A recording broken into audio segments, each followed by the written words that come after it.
اعوذ باللہ من الشیطان الرجیم بسم اللہ الرحمن الرحیم للرجال نصیب، مردوں کے لیے بھی حصہ ہے، مما اس میں سے کہ ترک الوالدانی جو والدین چھوڑ جائیں، والاقربون اور قریبی رشتہ دار چھوڑ جائیں۔ والدین اور قریبی رشتہ داروں میں سے جب کوئی فوت ہو جاتا ہے تو اس کے ترکے میں سے مردوں کے لیے بھی حصہ ہے، وللنساء نصیب اور عورتوں کے لیے بھی حصہ ہے، مما ترک الوالدان والاقربون اس میں سے جو والدین اور قریبی رشتہ دار چھوڑ جائیں، مما اس میں سے کہ کل جو تھوڑا سا ہو، منہ اس ترکے میں، او کسر یا زیادہ ہو، تھوڑی چیز چھوڑ کے جائیں یا زیادہ چھوڑ کے جائیں، ان میں سے مردوں اور عورتوں دونوں کے حصے اللہ تعالیٰ نے مقرر کر دیں۔ نصیبا مفروضہ، یہ حصے جو ہیں یہ حصے مقرر کیے ہوئے ہیں، اللہ نے ان کو مفروضہ فرض کر دیا ہے، بنا دیا ہے، مقرر کر دیا ہے۔ سورۃ النساء کی آیت نمبر 7 ہے، جس کا آپ نے ترجمہ سنا۔ اس آیت کا پہلے حصے کا درس جو ہے وہ کل گزر چکا ہے، جس میں ایک تو اس کا شان نزول بیان ہوا، اور دوسری یہ بات بیان ہوئی کہ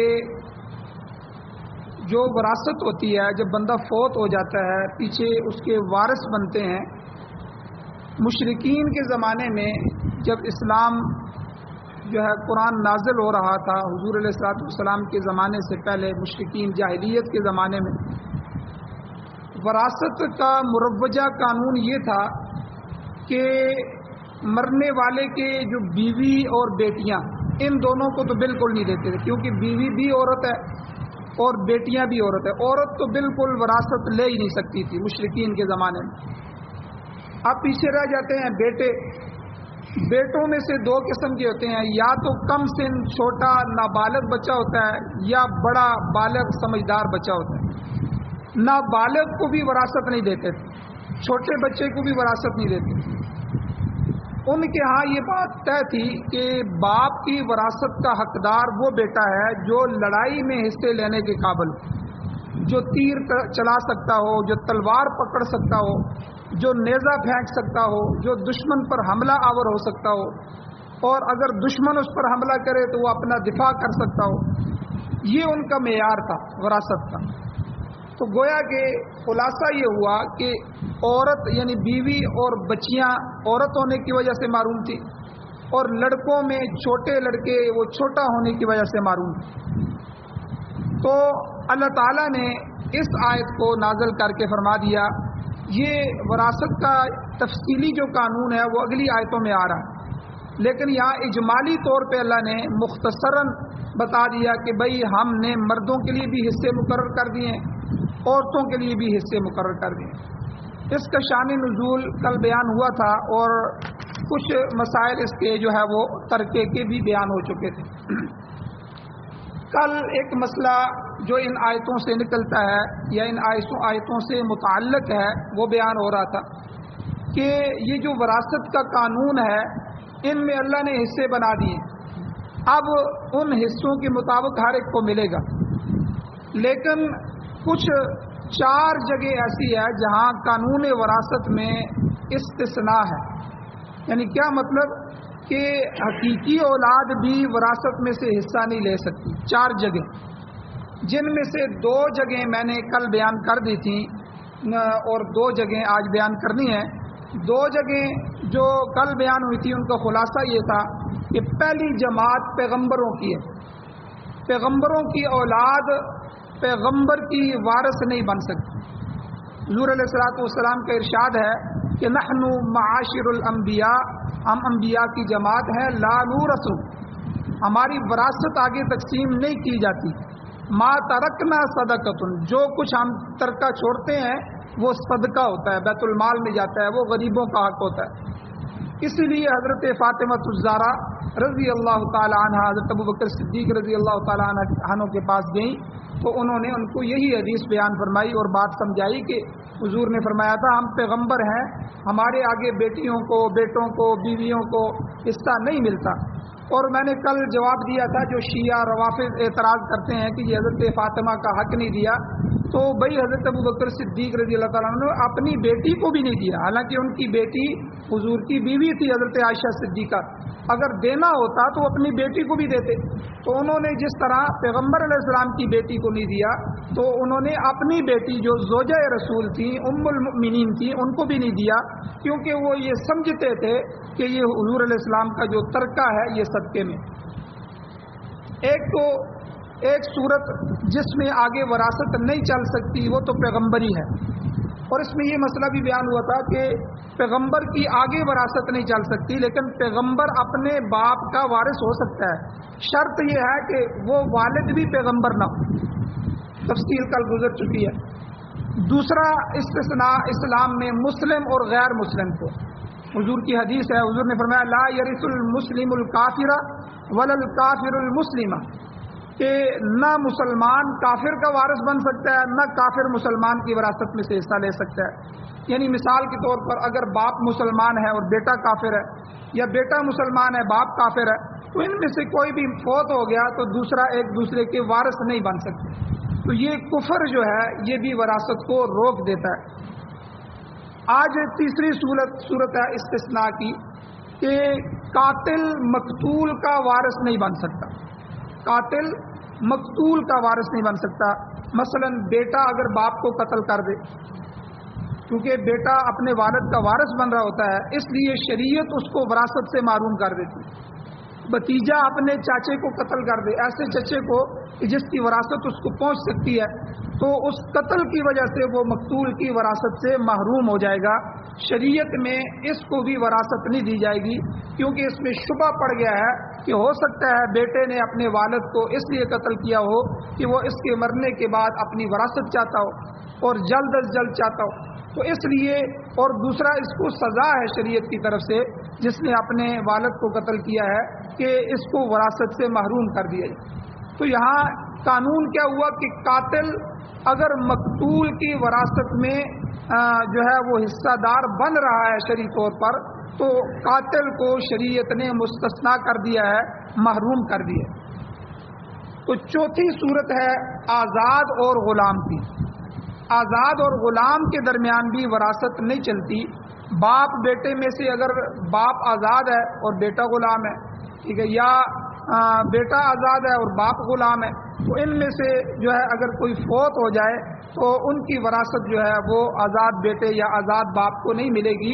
تو آزاد آدمی کی وراثت کا حقدار اس کا آزاد وارث ہی ہو سکتا ہے، غلام نہیں ہو سکتا. تو اس وقت حضور علیہ السلام کے زمانے میں یہ شک موجود تھی، ٹھیک ہے، یہ غلام لوگ ہوتے تھے، ان کو بیچتے بچاتے بھی تھے یا ان کو آزاد بھی کر دیتے تھے. تو غلام کی یہ ساری صورتیں جو قرآن مجید میں لکھی گئی ہیں یہ اس زمانے میں تھی. اگر آئندہ قیامت کے قریب پھر غلاموں کا دور آ گیا تو یہ مسائل قرآن و سنت میں باقی ہیں، لیکن فی الحال ابھی دنیا میں غلاموں کا کوئی وجود نہیں ہے. اس لیے بہرحال یہ چوتھی صورت ذہن میں رکھنی چاہیے کہ آزاد اور غلام کے درمیان بھی وراثت نہیں چلتی، اس سے محروم ہو جائے گی.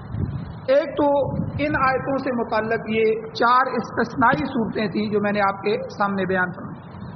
ایک اور چیز ہے جو اس آیت سے، ایک جملے سے اللہ نے فرمایا کہ ہم نے مردوں کے لیے بھی وراثت کا حصہ للرجال نصیب مقرر کر دیا ہے، مما ترک الوالدان والاقربون، جو بھی ان کے والدین یا قریبی رشتہ دار چھوڑیں، وللنساء نصیب، اسی طرح عورتوں کے لیے بھی ہم نے حصہ مقرر کر دیا ہے. ایک جملہ آگے اللہ نے فرمایا مما قل منہ او کثر، ان کا چھوڑا ہوا ترکہ وہ تھوڑا سا کیوں نہ ہو یا زیادہ کیوں نہ ہو. یہ بات تھوڑے زیادہ کی نہیں ہے، وہ ایک سوئی بھی اگر چھوڑ کے جائیں گے تو ایک سوئی بھی سب میں تقسیم کی جائے گی. اب یہاں میں 1-2 واقعات اپنے اکابر کے سنا کے کہ وراثت میں انہوں نے کتنی احتیاط کی ہے اور ہم کتنی بے احتیاطی کرتے ہیں. حضرت مفتی تقی عثمانی صاحب دامت برکاتہم، اپنے والد حضرت مفتی شفیع صاحب رحمۃ اللہ علیہ، یہ جو ہے پورے پاکستان کے مفتی تھے. تو ان کا واقعہ لکھتے ہیں، اپنے والد کا واقعہ. وہ فرماتے ہیں کہ ہمارے والد نے اپنے گھر کے ساتھ بیٹھک بنائی ہوئی تھی، چونکہ بڑے علماء میں سے تھے، اس لیے علماء کا آنا جانا، مہمانوں کا آنا جانا ملنے ملانے والے لوگوں کا آنا جانا روز لگا رہتا تھا. اس لیے ایک بڑی بیٹھک تھی. اس میں ابا جان نے اپنے جگ، اپنے گلاس، اپنی ضرورت کی جو سامان ہوتا ہے وہ باہر سے خرید کے رکھا ہوا تھا. تو کیونکہ کوئی نہ کوئی آ رہا ہے جا رہا ہے، کھانے کا وقت ہے، چائے کا وقت ہے، کوئی جو ہے اس طرح چیزیں چل رہی ہیں.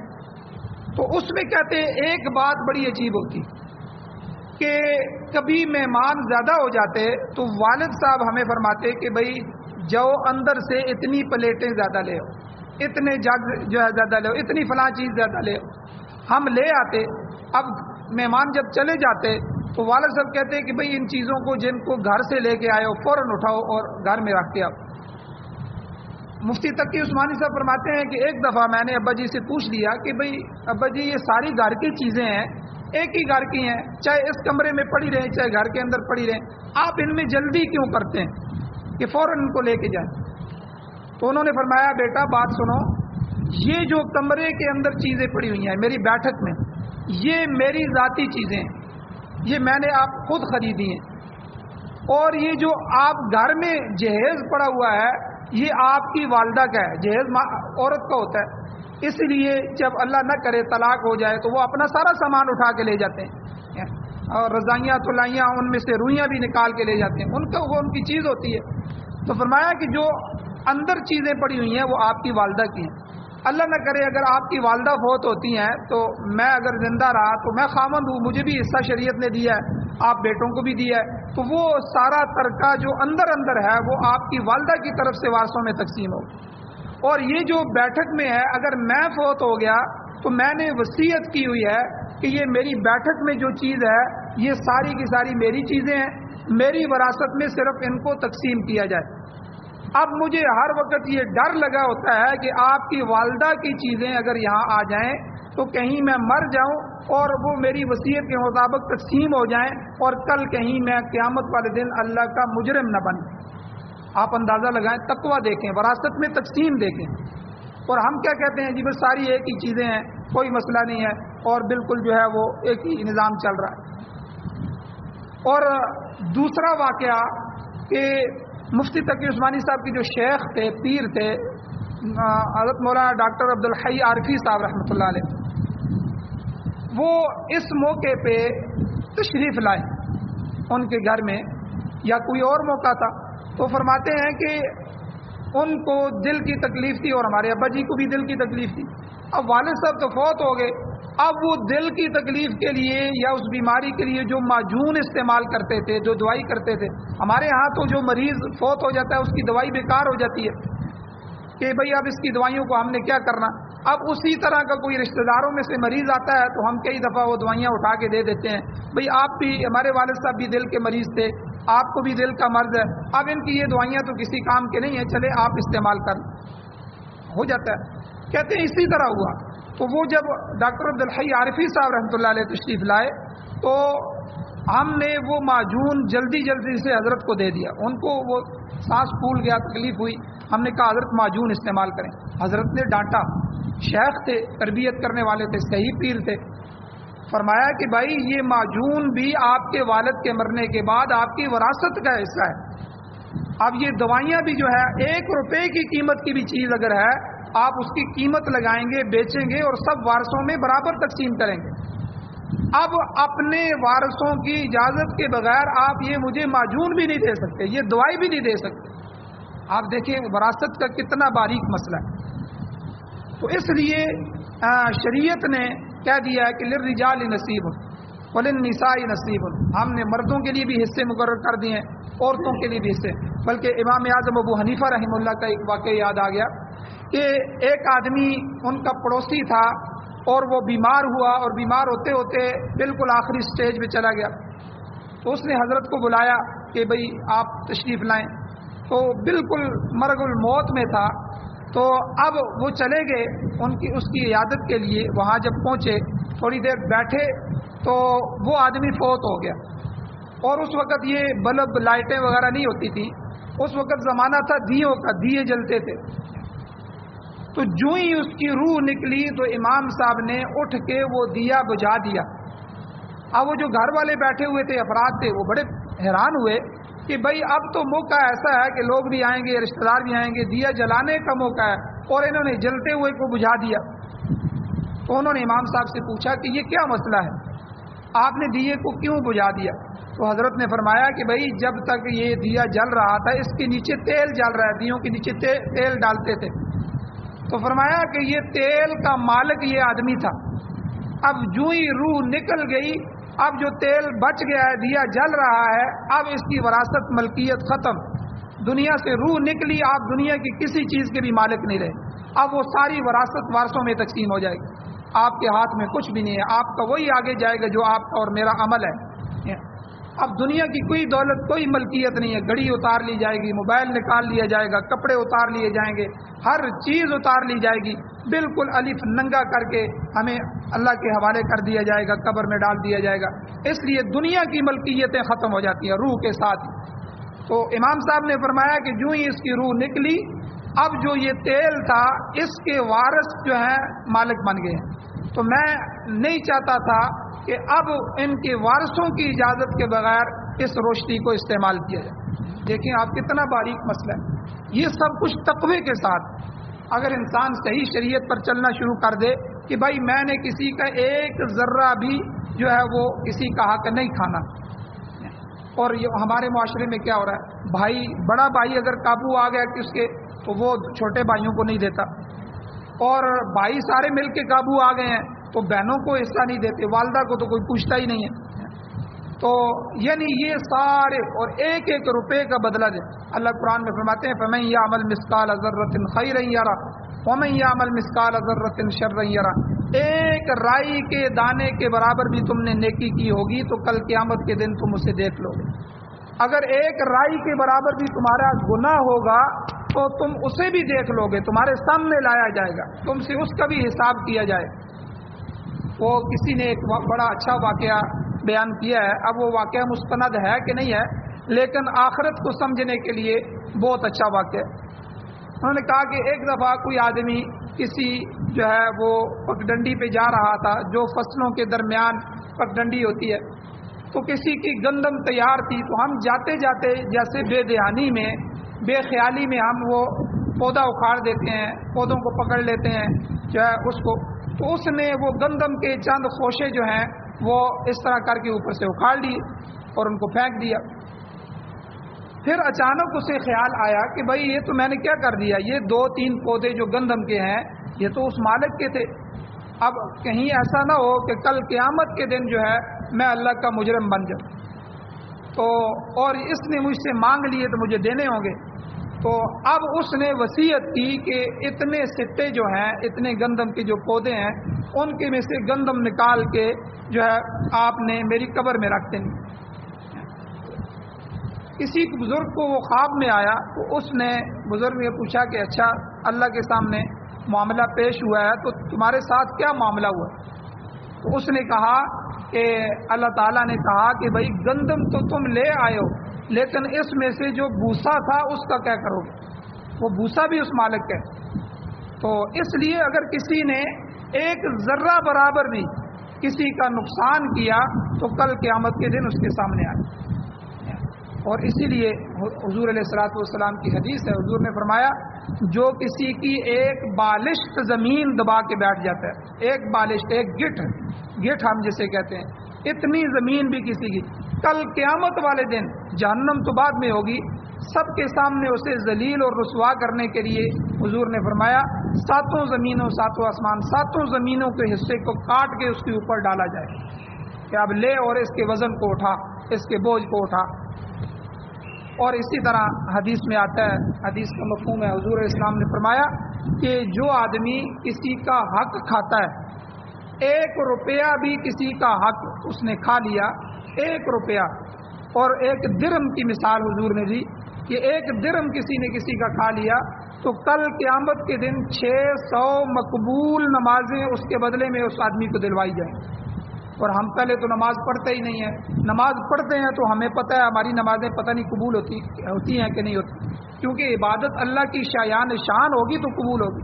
اللہ بے پرواہ ذات ہے، وہ کسی کا محتاج نہیں، غنی ہے، تو اس لیے کہیں ایسا تو نہیں ہے کہ ہماری نمازیں پرانے کپڑے کی طرح لپیٹ کے ہمارے منہ پر مار دی جاتی.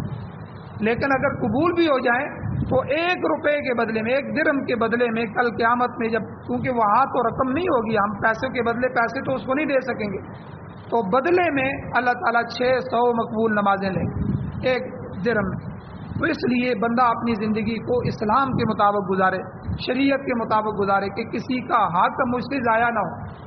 بڑی عجیب حدیث ہے. حضور علیہ الصلوۃ والسلام تشریف لائے، صحابہ اکرام بیٹھے ہوئے تھے، تو حضور علیہ السلام نے صحابہ سے پوچھا کہ اے میرے صحابہ، مجھے یہ بات بتاؤ کہ مفلس کون ہے، غریب کون ہے، مفلس کون ہے؟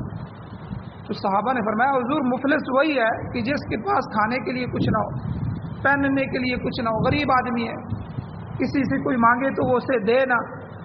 یہی مفلس ہے ہمارے معاشرے میں، مفلس غریب اسی کو کہتے ہیں. حضور نے فرمایا نہیں، میری امت کا مفلس اور غریب آدمی مفلس وہ ہوگا کہ جو کل قیامت کے دن اللہ کے دربار میں اس حال میں پیش ہوگا کہ اس کے پاس عبادات کے ڈھیر ہوں گے، عبادتیں ہوں گی، حج کے حج ہوں گے، زکاتیں ہوں گی، صدقہ خیرات ہوگا، نمازیں ہوں گی، تہجد ہوگی، اشراق ہوگی، قرآن کی تلاوت ہوگی، بے شمار عبادتیں، پہاڑوں جتنی عبادتیں ہوں گی. لیکن اس نے عبادات کے باب کو تو پورا کیا ہوگا، لیکن حقوق العباد اس نے ضائع کیے ہوں گے.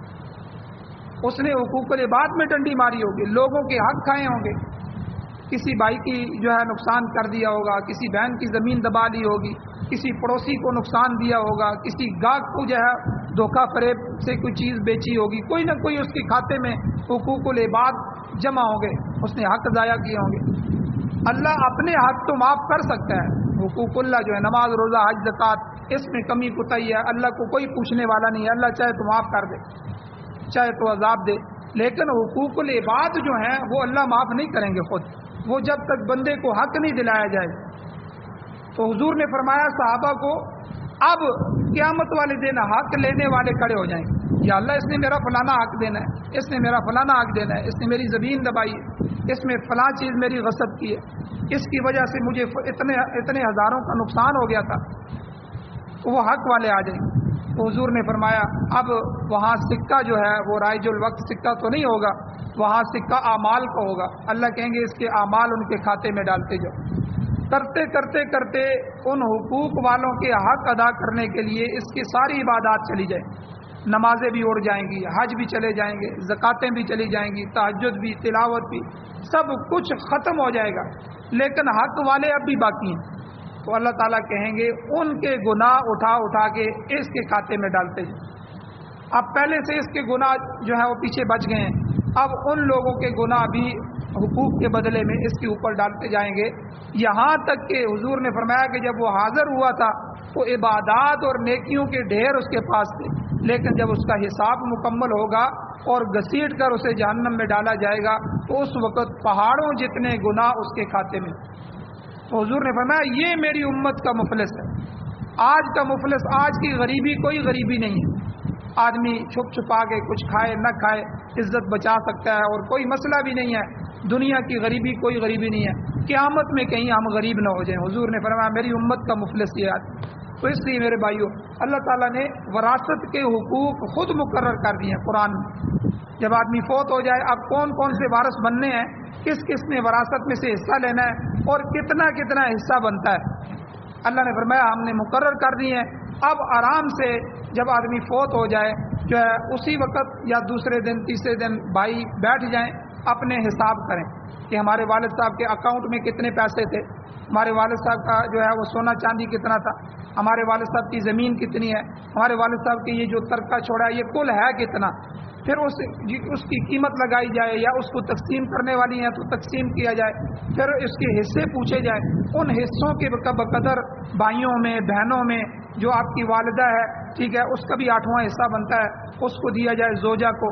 تو یہ سارے حصے جو ہے پوچھ کے ان حصوں کے مطابق ان سب کو تقسیم کیا جائے. اگر جو ہے ہم اس کو دبا لیں گے دنیا میں شاید کوئی پوچھ نہ سکے، دنیا میں عدالت میں رشوت دے کے ہم اپنے حق میں فیصلہ کروا لیں، لیکن کل اللہ کی عدالت میں ہمیں جواب دینا ہو. اللہ تعالیٰ سے دعا ہے اللہ ہمیں عمل کی توفیق عطا فرمائے اور پورے اسلام پر عمل کرنے کی توفیق عطا فرمائے. آمین. الحمدللہ رب العالمین والعاقبۃ للمتقین والصلاۃ والسلام علی رسولہ النبی الامی الکریم. یا اللہ ہماری کمیوں کوتاہیوں کو معاف فرمائیے، درگزر فرمائیے، صغیرہ کبیرہ گناہوں کو معاف فرمائیے.